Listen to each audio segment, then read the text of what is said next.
Hello बच्चों, क्या हाल चाल। This is OP Gupta, your math mentor on this beautiful channel of yours, that is Mathematicia by OP Gupta. So I welcome you all to the multiple choice question series of class 11th in which we are doing MCQ type test of each and every chapter. तो आज का chapter क्या होने वाला है, चलिए मैं आपको दिखाता हूँ. तो जैसा कि आप यहाँ पर देख रहे हैं बच्चों, आज हम रिलेशंस एंड फंक्शंस के ऊपर टेस्ट नंबर 3 लेने वाले हैं. मतलब test 1 and test 2 already conduct किए जा चुके हैं. उन वीडियो के प्लेलिस्ट का लिंक आपको इस वीडियो के डिस्क्रिप्शन बॉक्स में मिल जाएगा. मोर ओवर गूगल फॉर्म का लिंक भी मिल जाएगा अगर आप लोग पहले टेस्ट को देना चाहते हैं, उसके बाद वीडियो सॉल्यूशन देखना चाहते हैं. ठीक है बच्चों, अच्छा आगे बढ़ते हैं फाइनली और इस प्यारे से क्वेश्चन का जवाब देते हैं. तो बताइए, चैनल को सब्सक्राइब तो कर लिया है ना? चैनल को सब्सक्राइब करके बेल नोटिफिकेशन प्रेस कर लेना ताकि हर वीडियो की अपडेट आप लोगों को टाइम टू टाइम मिलती रहे और आप लोग कोई भी वीडियो मिस ना कर पाए. मोर ओवर इस वीडियो को लाइक कर देना और इसे अपने सभी क्लासमेट्स के साथ शेयर भी कर देना. ठीक है बच्चों, अब फाइनली चलते हैं मैथ के पहले क्वेश्चन की तरफ for this MCQ test number 3. ठीक है, ये रहा पहला क्वेश्चन आपके सामने. यहां पर क्या बोला हुआ है बच्चों, आपको set A, set B and set C की वैल्यू दे रखी है. आपसे पूछा हुआ है number of elements in A cross C union B. तो सबसे पहले एक कंसेप्ट सीखिए. देखो बच्चों, अगर आपके पास कोई भी सेट एम दिया हुआ है और कोई भी सेट एन है, दोनों के कार्टेशियन प्रोडक्ट के अंदर कितने एलिमेंट्स आएंगे आपको ये बताना है. तो फिर आप लोग बेसिकली इस फॉर्मूले का यूज कर लेते हो. बात समझ आई? ये तो कंसेप्ट हुआ. लेकिन यहां पर जैसे कि मैं देख पा रहा हूं, m का मतलब तो सेट ए हो जाएगा अगर फॉर्मूले से कंपेयर करोगे, और n का मतलब c यूनियन b हो जाएगा बच्चों. तो c यूनियन b पहले मुझे फाइंड करना पड़ेगा. तो c यूनियन b कैसे फाइंड करूंगा, जरा क्वेश्चन में सेट c और सेट b को देखिए. दोनों के एलिमेंट्स को उठा के हम एक ही जगह लिख देंगे, यानी मिक्स करने वाले हैं. तो फिलहाल यहां पर कितने एलिमेंट्स हैं बच्चों, जैसा कि आप देख रहे हैं बच्चों, c यूनियन b में आपको 3 एलिमेंट्स दिख रहे होंगे. मोर ओवर सेट ए में कितने एलिमेंट्स हैं बच्चों, तो सेट ए में तो 2 ही एलिमेंट्स हैं, यहां पर देख लो आप लोग. ठीक है ना? अब सुनना, आपको क्या निकालना है फाइनली, आपको निकालना है कि number of elements in A cross C union B. समझे? इसमें कितने एलिमेंट्स आएंगे आपको ये बताना है. तो एन ऑफ ए को मल्टीप्लाई कर देंगे किसके साथ, n of C union B के साथ. ठीक है बच्चों, तो ये क्या बनेगा, 2 into 3 यानी 6. Now that will be the answer of question number 1. इसका मतलब ऑप्शन सी एक बार चेक कर लो बच्चों. ठीक है, क्वेश्चन 1 का ऑप्शन सी सही हो जाएगा. अब चलते हैं क्वेश्चन नंबर 2 की तरफ. तो ये रहा क्वेश्चन 2 आपके सामने आ चुका है बच्चों. तो यहां पर क्या बोला गया है, if A is a relation defined on a set R. भाई ध्यान से, यहां पर सिचुएशन थोड़ी सी उल्टी दे दी है. कहने का मतलब A is a relation defined on R. देखो ऐसे लिखा हुआ है. आमतौर पे क्या होता है, R is a relation defined from A to B, या R is a relation defined on set A. तो इस तरीके से लिखा होता है. अगर ऐसा लिखा होता है तो हमें तो पता है कि relation will be a subset of A cross ए. ये तो कंसेप्ट की बात हो गई, समझे? लेकिन अपने क्वेश्चन में देखोगे तो यहां पर क्योंकि A is a relation defined on set R, so therefore A has to be a subset of R cross R. अब आर क्रॉस आर का अगर ए सबसेट होगा तो यहां पर गिवन ऑप्शंस में अगर आप ध्यान से देखेंगे तो थर्ड ऑप्शन यानी ऑप्शन सी सही हो जाएगा. ठीक है बच्चों, अब आगे बढ़ते हैं क्वेश्चन नंबर 3 की तरफ. ये रहा क्वेश्चन 3 आपके सामने. तो यहां पर क्या बोला हुआ है, 2 सेट्स ए और बी इस तरीके से हैं कि उनके नंबर ऑफ एलिमेंट्स आपके सामने हैं, और फिर आर यहां पर रिलेशन है which is defined from A to B. तो फिर टोटल नंबर ऑफ रिलेशंस कितने होंगे ये बताना है आपको. भाई सुनना ध्यान से, क्योंकि आर आपका रिलेशन है ए टू बी में, इस तरीके से आपका रिलेशन आर दिया हुआ है. So that means R will be a subset of A cross B. तो सबसे पहले काम करो कि यहां पर number of elements in A cross B ये पता कर लो. तो यहां पर सेट ए में कितने एलिमेंट्स हैं, तो 5 एलिमेंट्स हैं, और सेट बी में कितने एलिमेंट्स हैं बच्चों, तो 8 एलिमेंट है. यानी देखो इस तरीके से हम लोग कर लेंगे. ये बनेगा आपका 5 into 8 यानी 40. समझे कि नहीं? यानी ए क्रॉस बी में 40 एलिमेंट्स आएंगे. Therefore total number of subsets of A cross B ये पता करो, या टोटल नंबर ऑफ रिलेशंस पता करो defined from set A to set B. बात सेम होने वाली है, यानी टोटल नंबर ऑफ रिलेशंस अगर आप लिखेंगे यहां पर from A to B, set A से सेट बी में डिफाइंड होने वाले टोटल कितने रिलेशंस हैं, तो उतने ही रिलेशंस हैं जितने सबसेट्स हैं. समझे, ए क्रॉस बी के जितने सबसेट्स होंगे उतने ही रिलेशंस बनने वाले हैं यहां पर। तो आंसर क्या बनेगा, 2 की पावर n वाला फॉर्मूला यानी 2 की पावर 40। समझे, तो 2 की पावर 40 यानी ऑप्शन बी एक बार चेक करो क्वेश्चन नंबर 3 के लिए। ठीक है बच्चों, अब आगे बढ़े क्वेश्चन 4 की तरफ। ये रहा जी क्वेश्चन 4 आपके सामने आ चुका है स्क्रीन पे। तो यहां पर क्या बोला गया है कि दो ordered pairs a,2b and this ordered pair are equal. अच्छी बात है, तो आपको ए और बी की वैल्यू बतानी है। अकॉर्डिंग टू क्वेश्चन ये दोनों ऑर्डर्ड पेयर्स इक्वल होने वाले हैं, तो चलो इनको इक्वल रख देते हैं। ऐसे हो गया। अब by the definition of equality of ordered pairs हम लोग क्या कहेंगे, A must be equal to 3 minus B, है ना। First component of both the ordered pairs must be same as well as second component भी तो सेम होंगे। समझे, यहां से ए की वैल्यू को उठा के इसमें डाल दो, तो ये क्या बनेगा बच्चों, 2b is equal to 3 minus b plus 2। यहां से साइड चेंज करो, ये बनेगा 3b इज इक्वल टू 5। यहां से b की वैल्यू आपको मिल जाएगी 5/3। समझे, अब b की वैल्यू को इसमें डाल दो या फिर इसमें डाल दो, आपकी मर्जी। मैं पहले वाले में डालूंगा। So a will be equal to 3 minus b यानी 3 माइनस 5/3। एलसीएम ले लो, 3 3 जा 9 माइनस 5 यानी 4/3। तो a की वैल्यू ये रही बच्चों, और b की वैल्यू तो हमने पहले ही यहां पर ऑब्टेन कर लिया है। अपने गिवन ऑप्शंस को देखते हैं। a का मतलब 4/3 तो यहीं पर लिखा हुआ है, और b का मतलब 5/3। कहने का मतलब फोर्थ का ऑप्शन ए सही हो जाएगा। ठीक है बच्चों, आगे बढ़े क्वेश्चन 5 की तरफ। ये रहा क्वेश्चन 5 आपके सामने। तो यहां पर क्या बोला गया है बच्चों, set A and set B दो नॉन एम्प्टी सेट्स हैं, ताकि उनमें नंबर ऑफ एलिमेंट्स इस तरीके से आपको दिख रहे होंगे। तो फिर यहां पर आर एक रिलेशन है which is defined from A to B. R is a relation defined from A to B. तो आपको बताना है टोटल नंबर ऑफ रिलेशंस कितने होंगे। तो बेसिकली हमें यहां पर ए क्रॉस बी के कितने सबसेट होने वाले हैं ये पता करना है। इसके लिए मुझे number of elements in set A चाहिए, वो तो गिवन है, लेकिन number of elements in set B ये गिवन नहीं है, उसे हमें फाइंड करना पड़ेगा। भाई ध्यान से सुनना, ये वाला फॉर्मूला अगर आपको ध्यान हो, देखो चैप्टर 1 यानी सेट्स थ्योरी में हमने ये फॉर्मूला सीखा हुआ है। इस तरीके से होता है ना, एक सेकेंड, ये देखो इस तरीके से होता है बच्चों, है ना। अब इस फॉर्मूले में जो वैल्यूज आपको क्वेश्चन में दिख रही हैं उनको डाल दो। तो यहां पर 8, एन ऑफ ए का मतलब 6, एन ऑफ बी ये तो हमें पता ही नहीं है, और यहां पर n of A intersection B का मतलब 2 हो जाएगा। तो फाइनली यहां पर एन ऑफ बी का मतलब होने वाला है 8 + 2 - 6 यानी 4। ठीक है, अब इसका मतलब यह हुआ कि अगर मैं आपसे कहूं कि n of A cross B ये पता करो, तो आप क्या कहोगे, n of A into n of B. तो एन ऑफ ए क्वेश्चन में 6 है और एन ऑफ बी हमने अभी अभी ऑब्टेन किया है यानी 4। समझे, तो ये बनेगा 24।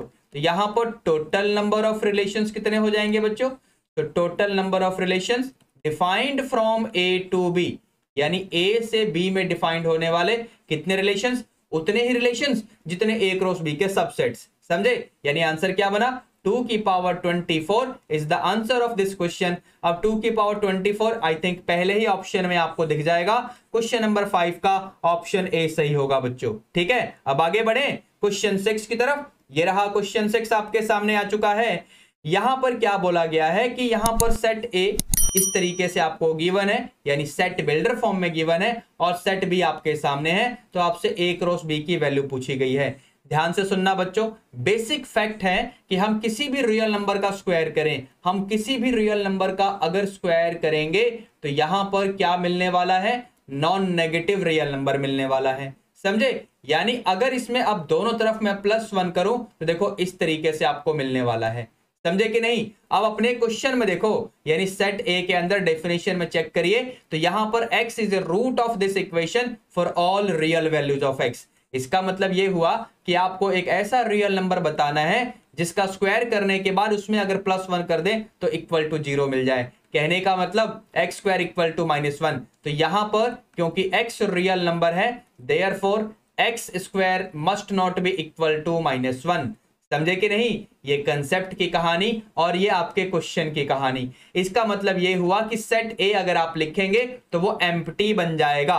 बात समझ आ रही है। अब अगर सेट ए एम्प्टी है तो फिर अगर आप ए क्रॉस बी लिखेंगे, इसमें से एक सेट भी अगर एम्प्टी सेट हो जाता है, अब सेट भी कुछ भी हो, सेट बी फिलहाल तो यहां पर नॉन एम्प्टी है, लेकिन एक सेट भी अगर एम्प्टी हो जाता है तो इनका कार्टेशियन प्रोडक्ट करने पे जो हमें आउटपुट मिलेगा, आंसर मिलेगा, वो भी एम्प्टी ही रहेगा। यानी A cross B will be equal to empty set. मतलब ये हुआ, यहां पर ऑप्शन सी चेक कर लो, क्वेश्चन नंबर 6 का ऑप्शन सी सही हो गया बच्चों।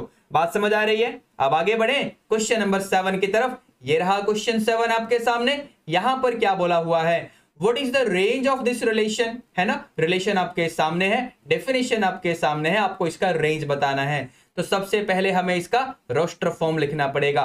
तो जरा हम डेफिनेशन पे फोकस करते हैं कि इन्होंने बोला क्या हुआ है। तो जैसा कि आप देख पा रहे हैं बच्चों, इसने क्या बोला कि रिलेशन के अंदर जो आपका ऑर्डर्ड पेयर आने वाला है, उस ऑर्डर्ड पेयर का जो सेकंड एलिमेंट यानी y जो है, it is square of the first element. समझे, y is square of x where x is any negative integer. इसका मतलब यह हुआ कि y क्या आने वाला है बच्चों, y क्योंकि x स्क्वायर है और x क्योंकि कोई भी नेगेटिव इंटीजर है, तो उसका स्क्वायर करोगे तो आपको क्या मिलेगा, y must be a positive integer. समझे, अब पॉजिटिव इंटीजर को और क्या कह सकते हैं बच्चों, पॉजिटिव इंटीजर को नेचुरल नंबर भी बोला जा सकता है। समझे कि नहीं, z प्लस लिखो या n लिखो, n मतलब सेट ऑफ नेचुरल नंबर्स। तो ये दोनों देखो इस तरीके से आपको सेट्स देते हैं। समझे कि नहीं, तो यहां पर y will belong to z plus. अब z प्लस का मतलब यह हुआ कि 7th का option A and option C दोनों ही यहां पर सही होने वाले हैं बच्चों। समझे, यहां पर देख लो ऑप्शंस में A and C both are correct. ठीक है, अब आगे बढ़े क्वेश्चन नंबर 8 की तरफ। ये रहा क्वेश्चन 8 आपके सामने। यहां पर क्या बोला हुआ है, आपसे रेंज पूछा हुआ है सिग्नम फंक्शन का। डायरेक्ट मेमोरी बेस्ड क्वेश्चन है। सिग्नम फंक्शन का रेंज क्या होने वाला है बच्चों, सिग्नम फंक्शन का रेंज क्या होता है, -1, 0, 1। यानी यहां पर गिवन ऑप्शंस में चेक करो, ऐसा आपको ऑप्शन डी में दिखेगा। यानी क्वेश्चन नंबर 8 का ऑप्शन डी सही हो गया। ठीक है बच्चों, अब आगे बढ़ते हैं क्वेश्चन नंबर 9 की तरफ। ये रहा क्वेश्चन 9 आपके सामने। यहां पर क्या बोल रहा है आपसे, what is the total number of functions defined from a to b if n of a equal to 2 and n of b equal to 3। यहां पर जो फॉर्मूला यूज होगा बच्चों आपकी स्क्रीन पे आ चुका होगा। ठीक है, तो इस फॉर्मूले की हेल्प से जैसा कि मैं देख पा रहा हूं, यहां पर नंबर ऑफ फंक्शंस कितने बनेंगे बच्चों, तो बताओ, फॉर्मूला अभी भी आपके सामने ही तो है। तो नंबर ऑफ फंक्शंस बनेंगे 3 की पावर 2 यानी 9। 9 का मतलब ऑप्शन बी एक बार चेक करो, क्वेश्चन नंबर 9 के लिए ऑप्शन बी सही हो जाएगा। बात समझ आ रही है? ठीक है, अब आगे बढ़ते हैं क्वेश्चन नंबर 10 की तरफ। तो ये रहा क्वेश्चन 10 आपके सामने। यहां पर क्या पूछा गया है, the domain of the function F given by, ये रहा फंक्शन का वैल्यू आपके सामने, लेकिन यहां डिनोमिनेटर में क्या है, तो ये देखो ना, इसने बताया हुआ है डिनोमिनेटर में क्या है बच्चों, तो ग्रेटेस्ट इंटीजर फंक्शन है। ठीक है, तो डिनोमिनेटर वाली चीज तो जीरो नहीं होनी चाहिए, ये तो हमको पता है, डिनोमिनेटर वाली चीज जीरो नहीं होनी चाहिए। लेकिन डिनोमिनेटर में ग्रेटेस्ट इंटीजर फंक्शन होने की वजह से हमको पता है कि ये जीरो कब होगा। ये जीरो कब होगा बच्चों, ये जीरो तब होगा जब x आपका देखो इस इंटरवल में हो। समझे, इसका मतलब इस कंडीशन में डिनोमिनेटर जीरो हो जाएगा। तो बस आपका डोमेन जैसे ही आप यहां पर फाइनलाइज करोगे तो उसमें से ये वैल्यूज आपको हटानी पड़ेंगी। यानी ये देखो इस इंटरवल की वैल्यूज आप हटा दो, ये फाइनली आपका आंसर आ गया बच्चों। तो ऐसा कौन से ऑप्शन में है, ऑप्शन डी में। एक बार चेक करो, क्वेश्चन नंबर 10 का ऑप्शन डी सही हो गया। ठीक है बच्चों, अब आगे बढ़ते हैं क्वेश्चन नंबर 11 की तरफ। ये रहा क्वेश्चन 11 आपके सामने। तो यहां पर क्या बोला गया है बच्चों, आपके सामने यहां पर ये इक्वेशन दे दिया है, लेकिन ग्रेटेस्ट इंटीजर फंक्शन यहां पर फिर से इंट्रोड्यूस हो चुका है। समझे, तो चलिए सॉल्यूशन करते हैं। बड़ा प्यारा क्वेश्चन होने वाला है। देखिए, अगर नॉर्मल क्वेश्चन होता, यानी अगर मैं समझाने के लिए आपको इस तरीके से लिख के दे दूं, आप समझ गए होंगे, मैंने बेसिकली y इसकी जगह पे रख दिया है बस समझाने के लिए, नथिंग एल्स। तो यहां पर अगर ये नॉर्मल क्वेश्चन होता तो मैं बड़े आराम से फैक्टराइज कर लेता, है ना। देखो इस तरीके से फैक्टर बन जाएंगे और मुझे पता चल जाएगा कि y की वैल्यू 2 एंड y की वैल्यू 3 इस तरीके से हमें मिलने वाली है। लेकिन हमारे क्वेश्चन में जो भी सिचुएशन है उसके हिसाब से मुझे पता है कि ग्रेटेस्ट इंटीजर ऑफ x की वैल्यू 2 मिलेगी and greatest integer of x की वैल्यू 3 मिलेगी। देखो हमें तो इस तरीके से मिलेगा, समझे कि नहीं। यहां से y की वैल्यू जो हमने रिप्लेस की थी ना, वो मैंने वापस डाल दिया। अब ग्रेटेस्ट इंटीजर ऑफ एक्स की वैल्यू 2 कब होती है बच्चों? ग्रेटेस्ट इंटीजर ऑफ एक्स की वैल्यू 2 कब होती है? जब एक्स आपका 2 से बड़ा हो या इक्वल हो लेकिन 3 से छोटा हो। और ऐसा कब मिलेगा आपको? ऐसा तब मिलेगा जब एक्स आपका 3 से बड़ा या इक्वल हो लेकिन 4 से छोटा हो। समझे कि नहीं? तो इस तरीके से आपके सामने कंडीशन आ जाएगी। अब इसके बाद क्योंकि अपने गिवन ऑप्शंस में हम देखेंगे तो ऐसा मुझे कहीं पर भी नहीं दिख रहा, तो इसका मतलब यह हुआ कि हमें इसको फर्दर सिंप्लीफाई करना है। तो फर्दर सिंप्लीफाई करने के लिए अगर मैं आपसे कहूं कि गिवन इंटरवल्स को, 2 इंटरवल हैं आपके सामने, दोनों को अगर मैं कंबाइन करूंगा तो क्या मुझे ऐसा मिलेगा? बिल्कुल, है ना? तो अगर ऐसा मिलेगा तो इसे अगर आप इंटरवल की फॉर्मेट में लिखेंगे तो देखो ध्यान से, क्या ऐसे लिख सकते हैं? बिल्कुल, है ना? ऐसे लिखने के बाद ऑप्शन डी को चेक करना, तो ये रहा जी क्वेश्चन नंबर 11 का आंसर, यानी ऑप्शन डी सही हो गया क्वेश्चन नंबर 11 के लिए। ठीक है बच्चों, अब आगे बढ़ते हैं क्वेश्चन नंबर 12 की तरफ। तो ये रहा क्वेश्चन नंबर 12 आपके सामने। यहां पर क्या बोला गया है आपको? यहां पर एक फंक्शन एफ दिया हुआ है, ए और बी इंटीजर्स हैं, एफ ऑफ -1 की वैल्यू -5 एंड एफ ऑफ 3 की वैल्यू 3 आपके सामने है। तो ए और बी की वैल्यू आपको बतानी है। ये रहा आपका फंक्शन का वैल्यू यानी ए एक्स प्लस बी। अब इसमें जैसे ही तुम यानी एफ एक्स में जैसे ही तुम x की जगह -1 डालोगे, है ना, इस तरीके से, तो ये बनेगा -a प्लस बी, लेकिन इसकी वैल्यू बन जाएगी -5 के इक्वल। समझे? यानी ये रही आपके सामने पहली इक्वेशन, इसे आप संभाल के रखिए। अच्छा, जैसे यहां पर आप 3 डालोगे तो क्या बनेगा? तो ये बनेगा 3a प्लस बी, लेकिन इसकी वैल्यू भी 3 के इक्वल। समझे? यानी ये रही आपके सामने सेकेंड इक्वेशन की वैल्यू। ठीक है बच्चों, अब क्या करो, अब यहां पर इसे इक्वेशन सेकंड और इसे इक्वेशन फर्स्ट बोल दो। तो या तो फर्स्ट में से सेकंड को सब्ट्रैक्ट कर लो या सेकंड में से फर्स्ट को सब्ट्रैक्ट कर लो। तो second equation minus first equation जैसे ही मैं करूंगा, यहां पर क्या बनेगा? ये तो 4a बनेगा, और यहां पर 3 माइनस ऑफ -5 यानी क्या बन जाएगा? प्लस का 8 बनेगा, यानी a की वैल्यू 2 आएगी। अब अगर a की वैल्यू आपको मिल चुकी है तो b की वैल्यू निकालने के लिए आप लोग क्या करो, देखो इस वाले इक्वेशन पे चले जाओ, यानी b की वैल्यू आ जाएगी a - 5, यानी 2 - 5 दैट मीन्स -3। तो a और b दोनों वैल्यू आपके सामने आ चुकी है। a का मतलब 2, a का मतलब 2 तो ऑप्शन b और d में दिख रहा है, लेकिन b का मतलब -3 भी तो है, यानी ऑप्शन b सही हो जाएगा क्वेश्चन नंबर 12 के लिए। ठीक है बच्चों, अब आगे बढ़ते हैं। क्वेश्चन नंबर 13 आपके सामने इस तरीके से आ गया। ये रहा जी फंक्शन जैसा कि आपको दिख रहा है, और आपसे इसकी वैल्यू पूछी गई है। बहुत ही प्यारा और बहुत ही सिंपल क्वेश्चन है। देखो कैसे होने वाला है। यहां पर F x plus F of 1/x ये पूछा गया है। एफ एक्स की वैल्यू तो आपके क्वेश्चन में ऑलरेडी इस तरीके से गिवन है। ठीक है बच्चों, इसमें ऐड करना है एफ ऑफ 1/x, यानी x की जगह 1/x हमें डालना पड़ेगा अपने फंक्शन की वैल्यू में। ठीक है, तो चलिए काम शुरू करो। यहां पर क्या बनेगा? 1/x का क्यूब, x की जगह 1/x माइनस 1/x। अब x तो डिनोमिनेटर में है, उसकी जगह मुझे 1/x डालना है, और क्यूब तो है ही। ठीक है, अब इसको फर्दर सिंप्लीफाई करेंगे। ध्यान से देखना, इस तरीके से पहला कर्ली ब्रैकेट का कंटेंट, और यहां पर ये क्या हो जाएगा? 1/x क्यूब, और ये बनेगा -x क्यूब। ठीक है, जैसे ही ब्रैकेट ओपन करोगे तो यहां पर 0 मिलने वाला है, और 0 का मतलब ऑप्शन सी सही हो जाएगा क्वेश्चन नंबर 13 के लिए। ठीक है बच्चों, तो यहां पर मार्क कर देता हूं मैं, क्वेश्चन 13 का ऑप्शन सी सही हो गया। अब आगे बढ़ते हैं क्वेश्चन नंबर 14 की तरफ। तो ये रहा क्वेश्चन 14 आपके सामने, जैसा कि आप देख पा रहे हैं। तो यहां पर क्या बोला गया है बच्चों? यहां पर आपको इस एरो डायग्राम की हेल्प से कुछ चीजें पूछी गई हैं। तो यहां पर जैसे कि आप देख रहे हैं, आपसे बोला गया है कि इमेज ऑफ 6 इज a। अब ध्यान से सुनना, यहां पर 6 का इमेज डायग्राम के अकॉर्डिंग देखो 6 यहां पर है, और देखो इसका इमेज क्या है, यानी यहां पर a की वैल्यू 3 मिल गई। देखो इमेज ऑफ 6 इज a ऐसे बोला हुआ है, and the pre image of 1 is b। तो 1 का प्री इमेज, 1 एलिमेंट ये रहा, इसका प्री इमेज यहां पर आपको दिख रहा होगा। कहने का मतलब b की वैल्यू क्या है? तो 2 है। समझे कि नहीं? ये इंफॉर्मेशन हमने क्वेश्चन की हेल्प से निकाल लिया है। अब यहां से वैल्यू किसकी पूछी गई है आपसे बच्चों? तो यहां पर आपसे वैल्यू a प्लस बी की पूछी गई है। तो a प्लस बी की वैल्यू क्या हो जाएगी? सो 3 + 2 यानी 5। 5 का मतलब ऑप्शन सी में चेक करिए, यानी क्वेश्चन नंबर 14 का ऑप्शन सी सही हो गया बच्चों। ठीक है, अब आगे बढ़े क्वेश्चन 15 की तरफ। ये रहा जी क्वेश्चन 15 आपके सामने आ चुका है। तो यहां पर क्या बोला गया है? यहां पर एक रिलेशन R1 आपको दिया गया है और इस तरीके से देखो ध्यान से y equal to 2x plus 7, यहां पर x बिलोंगिंग टू R और x के ऊपर ये कंडीशन है, दिस इज अ रिलेशन। अब सुनना ध्यान से, मैं इसको रीराइट करने वाला हूं, हो सकता है किसी बच्चे को दिक्कत हो जाए एक स्पेशल सिंबल को देखकर। ध्यान से देखना, कंपेयर करो अपने क्वेश्चन में और जो मैं लिख रहा हूं उसके साथ देखते रहो, तो यहां पर आपको समझ में आएगा कुछ तो मैंने डिफरेंट लिखा है। समझे कि नहीं?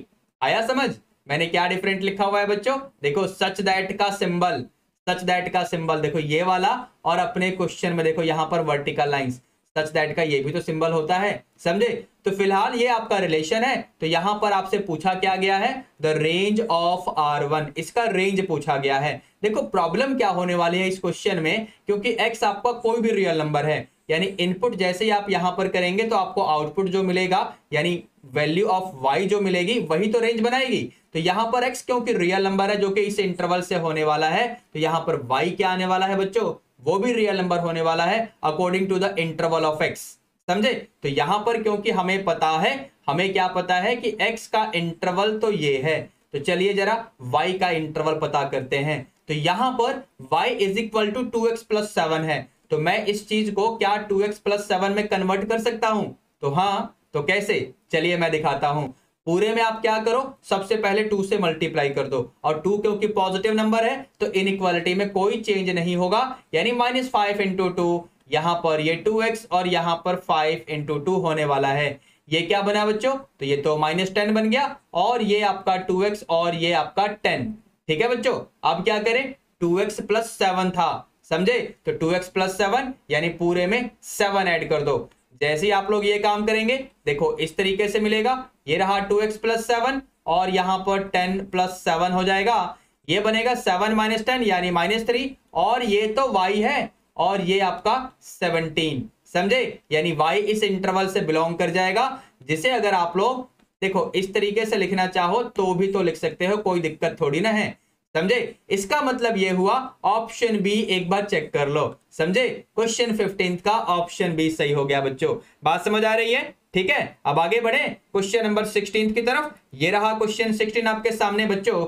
यहां पर क्या बोल दिया इन्होंने, यहां पर आपको एक फंक्शन fx दिया हुआ है which is equal to f of 2x, और fx की वैल्यू तो ये रही, तो आपसे x की वैल्यू पूछी गई है। काम शुरू करें, चलिए ध्यान से सुनना। सबसे पहले तो मैं f ऑफ 2x की बात करूंगा, समझे? तो ये कैसे मिलेगा, f ऑफ 2x निकालने के लिए fx में x की जगह 2x डाल दो। चलो काम शुरू करो। ये देखो जी, यहां पर x की जगह हमने 2x डाल दिया, इसको सिंप्लीफाई करोगे तो क्या मिलेगा, अब जरा इसको सिंप्लीफाई कर लेते हैं, तो ये क्या बनेगा, 4x² माइनस 6x प्लस 1। लेकिन according to question f of x is equal to f of 2x ये दिया हुआ है, तो fx का मतलब क्या है, x² माइनस 3x प्लस 1, और f ऑफ 2x का मतलब ये हमने अभी तो निकाला है, यानी 4x² माइनस 6x प्लस 1। जरा साइड चेंज करते हैं और देखते हैं क्या होगा। देखो प्लस 1 तो कैंसिल होने वाला है, 4x² माइनस x² क्या बनेगा, तो 3x² माइनस 6x वहां पर है, ये जाके वहां पर प्लस 3x बनेगा, 3x माइनस 6x मतलब माइनस का 3x आ जाएगा। Now all that will be equal to 0, यहां से 3x कॉमन लेंगे तो अंदर देखो इस तरीके से मिलेगा, दैट मीन्स x की वैल्यू 0 या फिर 1। समझे? तो 0,1 यानी ऑप्शन ए चेक कर लो, क्वेश्चन नंबर 16 का ऑप्शन ए सही हो गया बच्चों। ठीक है, अब आगे बढ़े क्वेश्चन नंबर 17 की तरफ। ये रहा क्वेश्चन 17 आपके सामने। यहां पर आपको इस तरीके से f of x plus 1 upon x की वैल्यू गिवन है, तो आपसे f ऑफ x की वैल्यू पूछी गई है। ध्यान से सुनना किस तरीके से इस क्वेश्चन को मैं प्रोसीड करने वाला हूं। यहां पर इस कंडीशन पे भी ध्यान रखना, x can not be equal to 0। क्यों? क्योंकि डिनोमिनेटर में x² है। समझे? अगर x 0 हो जाएगा तो x² भी 0 होगा, अगर x 0 नहीं होगा तो x² भी 0 नहीं होगा, और डिनोमिनेटर वाली चीज कभी 0 होनी नहीं चाहिए। एनीवे, फिलहाल आगे बढ़ते हैं, और क्योंकि हमें इसने दिया हुआ है f of x plus 1 upon x का वैल्यू, तो जरा इसको मैं सिंप्लीफाई करते हुए देखना ध्यान से, मैं यहां पर -2 प्लस 2 करने वाला हूं। समझे? अब -2 प्लस 2 करने का मतलब क्या हुआ, यहां पर इस चीज को फर्दर मैं कैसे लिखूंगा, x² plus 1 upon x² plus 2 into x into 1 upon x, और ये रहा -2। अब जरा ब्रैकेट में ध्यान से देखते रहना, क्या इसे आप लोग ऐसे लिख सकते हो? समझे? Are you getting me? ऐसे लिख सकते हैं ना। अब देखो बच्चों, यहां पर ये x प्लस 1/x आपको दिख रहा है और यहां पर भी x प्लस 1/x आपको दिख रहा होगा। बस दोनों को कंपेयर करते हुए आप लोग यहां पर क्या लिख दो, f ऑफ x का मतलब हो जाएगा x² - 2। समझे? अब x² - 2 यानी ऑप्शन सी, एक बात चेक करिए, क्वेश्चन नंबर 17 का ऑप्शन सी यहां पर सही होने वाला है बच्चों। बात समझ आ रही है सभी को? क्लियर है? अब आगे बढ़ते हैं जरा नेक्स्ट क्वेश्चन की तरफ, यानी क्वेश्चन नंबर 18 देख लेते हैं इसमें क्या बोला हुआ है। तो ये रहा क्वेश्चन नंबर 18 आपके सामने। जैसा कि आप देख पा रहे हैं इसने क्या बोला हुआ है, fx की वैल्यू ये रही बच्चों, ठीक है ना, ये पूरा fx का वैल्यू है। तो आपसे पूछा गया है इनमें से कौन से वाला ट्रू है, which of the following is true. चलिए 1 बाय 1 स्टार्ट करते हैं पहले ऑप्शन से ही, यही रास्ता है इस क्वेश्चन में सॉल्व करने का। तो सबसे पहले f of a plus b की बात कर लेते हैं, यानी fx में x की जगह पे मुझे a प्लस बी डालना है। चलो भैया काम शुरू करो, ठीक है। तो यहां पर b अपॉन बी माइनस ए, यहां पर x माइनस ए है, x का मतलब a plus b, minus a तो पहले से ही है, यहां पर a upon a minus b, अब फिर x माइनस बी यानी a plus b minus b. अब इसको फर्दर सिंप्लीफाई करेंगे तो क्या बनेगा बच्चों, यहां ब्रैकेट में से सिर्फ आपको b मिलेगा, बाहर b पहले से है यानी b² अपॉन बी माइनस ए। समझे? यहां पर ब्रैकेट में आपको सिर्फ a दिखेगा, बाहर a पहले से ही है यानी ये बनेगा a² upon a minus B, जिसे हम लोग देखो ध्यान से इस तरीके से लिख सकते हैं या नहीं, लिख सकते हैं ना। यहां पर a माइनस बी को b माइनस ए करोगे तो ये नेगेटिव बन जाएगा, मैंने एलसीएम भी साथ ही साथ ले लिया है। न्यूमरेटर में a plus b, a minus b वाला फॉर्मूला लगाओगे तो यहां पर बनेगा b minus a into b plus a. समझे कि नहीं? और डिनोमिनेटर में b माइनस ए पहले से ही प्रेजेंट है, ये कैंसिल होके आपको क्या देने वाला है, तो b प्लस ए देने वाला है। समझे? ठीक है बच्चों। तो इसके बाद अपने गिवन ऑप्शन यानी ऑप्शन ए की वजह से मुझे f ऑफ a की वैल्यू भी निकालनी है और फिर f ऑफ b की वैल्यू भी निकालनी है, दोनों को ऐड भी करना है। तो चलिए काम शुरू करते हैं, f of a plus f of b। समझे? यानी fx में x की जगह a डालो एक बार और एक बार b डालो, जैसे ही a डालोगे तो क्या बनेगा, b upon B minus a into 0। समझे? a माइनस ए 0 हो जाएगा, 0 इंटू कुछ भी यानी वो तो 0 ही रह गया, लेकिन यहां पर क्या बनेगा, a upon a minus b into a minus b. कुछ समझ आया? क्या बनेगा, a upon a minus b into a minus b. ये तब बनेगा जब आप f ऑफ a की वैल्यू लिखेंगे। समझे? यानी ये फाइनली आपको क्या मिलने वाला है, यहां से तो a मिलने वाला है, a इंटू 1, लेकिन अभी f ऑफ b की वैल्यू भी तो है, तो f ऑफ b की वैल्यू निकालने के लिए मैं x की जगह b डालने वाला हूं, तो ये बनेगा b upon B minus a into b minus ए। समझे? और दूसरे वाला 0 हो जाएगा, ये वाला 0 हो जाएगा, a upon a minus b into b minus b यानी 0, यानी ये पूरा 0 होने वाला है। तो बस इस तरीके से मिल जाएगा। तो फाइनली यहां पर अगर आप ध्यान से देखें तो ये क्या मिलने वाला है, b इंटू 1 यानी a प्लस बी, यानी ये किसकी वैल्यू आ गई, ये वैल्यू आ गई f of a plus f of b की। समझे? और यही वैल्यू तो f of a plus b की भी है, यहां पर आप चेक करके देखो। समझे? इसका मतलब ये हुआ हमारा जैकपॉट लग चुका है, यानी पहले वाला ऑप्शन ही यहां पर सही हो गया। ठीक है बच्चों, अब आगे बढ़े क्वेश्चन 19 की तरफ। ये रहा क्वेश्चन 19 आपके सामने। तो यहां पर इस रिलेशन का आपसे ना डोमेन पूछा गया है। डोमेन मतलब जो इसमें हम इनपुट कर सकते हैं। ठीक है बच्चों, देखिए डेफिनेशन के हिसाब से 2a plus b should be equal to 10। a का मतलब first component of the ordered pair और b का मतलब सेकंड कंपोनेंट। ठीक है, तो यहां पर डेफिनेशन के हिसाब से अगर मैं आपसे कहूं कि 2a plus B equal to 10, इसे हम लोग कैसे लिखें, तो यहां से b will be equal to 10 minus 2a। अब a की क्या वैल्यू होगी जो कि नेचुरल नंबर में से आनी चाहिए ताकि b भी नेचुरल नंबर हो जाए। समझे? अगर आप a की जगह 1 डालेंगे तो यहां से b आपको क्या मिलेगा, 10 माइनस 2 इंटू 1 यानी 8, जो कि नेचुरल नंबर है और ये भी तो नेचुरल ही है। समझे? ऐसे ही a की जगह 2 डालो। समझे? तो क्या बनेगा, b will be equal to 10 minus 2 into 2 यानी 10 माइनस 4 यानी 6।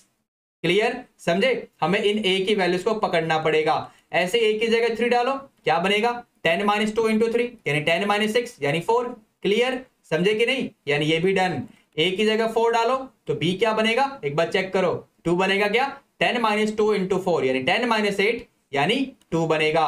लेकिन जैसे ही a की जगह 5 या ए की जगह 6 या ए की जगह 7 ऐसे नेचुरल नंबर्स डालोगे तो फिर बी आपका नेचुरल नंबर नहीं हो पाएगा इस वाली कंडीशन में। देखो अगर 5 डालोगे तो बी 0 आएगा, 6 डालोगे तो बी की वैल्यू -2 आएगी, यानी प्रॉब्लम शुरू हो जाएगी। कहने का मतलब ए की जगह 1 2 3 4 ऐसे नंबर डालेंगे तो कोई दिक्कत नहीं है, और यही नंबर आपके रिलेशन के ऑर्डर्ड पेयर में फर्स्ट कंपोनेंट बनाने वाले हैं। यानी प्रॉपरली अगर रोस्टर फॉर्म में लिखूं तो 1,8 बनेगा, समझे, फिर 2,6 बनेगा, फिर 3,4 और फिर फाइनली 4,2।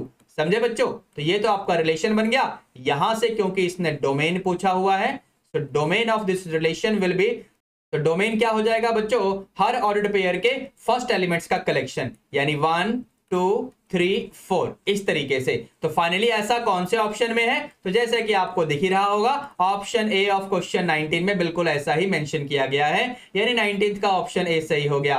ठीक है बच्चों, अब आगे बढ़ते हैं क्वेश्चन नंबर 20 की तरफ। क्वेश्चन 20 में आपसे रेंज पूछा गया है इस रिलेशन का, where the relation is given like this.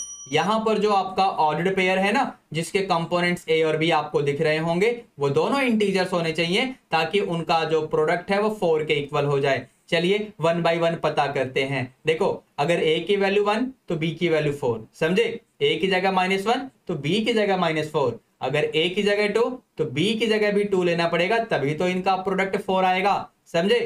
a की जगह -2 तो b की जगह भी -2, a की जगह 4 तो b की जगह 1, a की जगह -4 तो b की जगह -1। कुछ बात समझ आ रही है आपको? यानी देखो इन सभी में अगर आप a इंटू b करना चाहते हैं तो ये पक्का 4 आएगा, और ये सारे नंबर्स यहां पर जो हमने लिए हैं ये सारे के सारे इंटीजर्स ही तो हैं।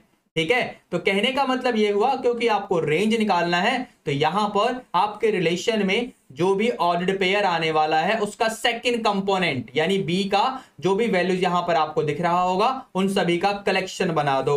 तो बस यहां पर रेंज क्या आ जाएगा बच्चों? मैं यहां पर रोस्टर फॉर्म प्रॉपरली नहीं लिखने वाला हूं, डिस्कस तो मैंने कर लिया है। अगर रोस्टर फॉर्म लिखेंगे तो 1,4 -1, -4 इस तरीके से आपको ऑर्डर्ड पेयर लिखने पड़ेंगे। ठीक है, लेकिन यहां पर मैं हर पेयर का जो सेकंड कंपोनेंट यानी बी है उसका ही कलेक्शन यहां पर लिखने वाला हूं। तो क्या बनेगा बच्चों? तो चलिए इनको एक साथ इस तरीके से लिख देते हैं।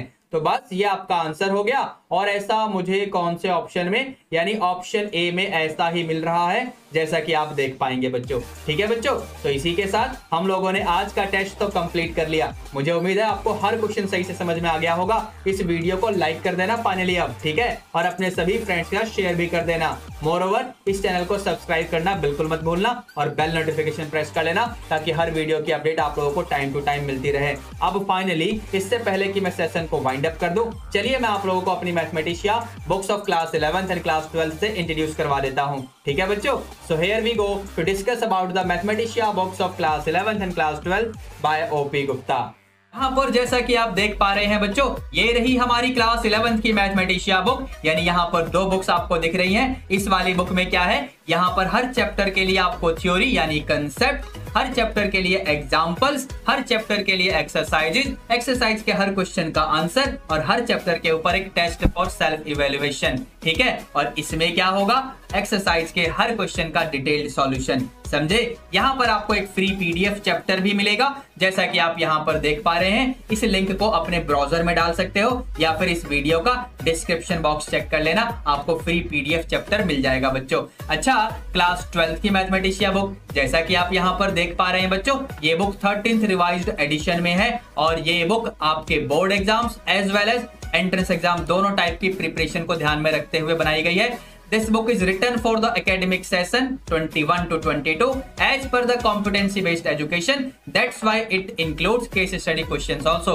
Moreover, this book also has been given with the detailed solution for each exercises question of each and every chapter. क्या यहाँ पर भी फ्री चैप्टर्स हैं? बिल्कुल, यहाँ पर तो 2 चैप्टर्स आपको फ्री मिलने वाले हैं, यानी chapter 3 of your NCERT matrix वाला टॉपिक देख लो यहाँ पर, और चैप्टर 7 ऑफ योर एनसीईआरटी यानी इंटीग्रेशन वाला चैप्टर। ठीक है, और ये लिंक आपको इस वीडियो के डिस्क्रिप्शन बॉक्स में ही मैंने डाल के दिए हुए हैं। ठीक है बच्चों, अब मैं जरा आपको कुछ और पब्लिकेशन भी दिखा दूं अपनी। तो ये रही हमारी एनसीईआरटी एग्जाम्पलर प्रॉब्लम की सॉल्यूशंस बुक, मतलब क्लास 12th के लिए, और ये क्लास 11th के लिए। ठीक है, ये हमारी ऑब्जेक्टिव मैथमेटिशिया बुक है क्लास 12th के लिए। और क्या है हमारे पास, ये हमारा सीबीएसई का चैप्टर वाइज पीवाईक्यू वाला बुक है, ये वाला, समझे। और ये क्या है, ये सीबीएसई के प्रीवियस ईयर के सॉल्व पेपर वाली बुक है, लेकिन इसमें latest pattern based sample question paper भी ऐड किए जाते हैं।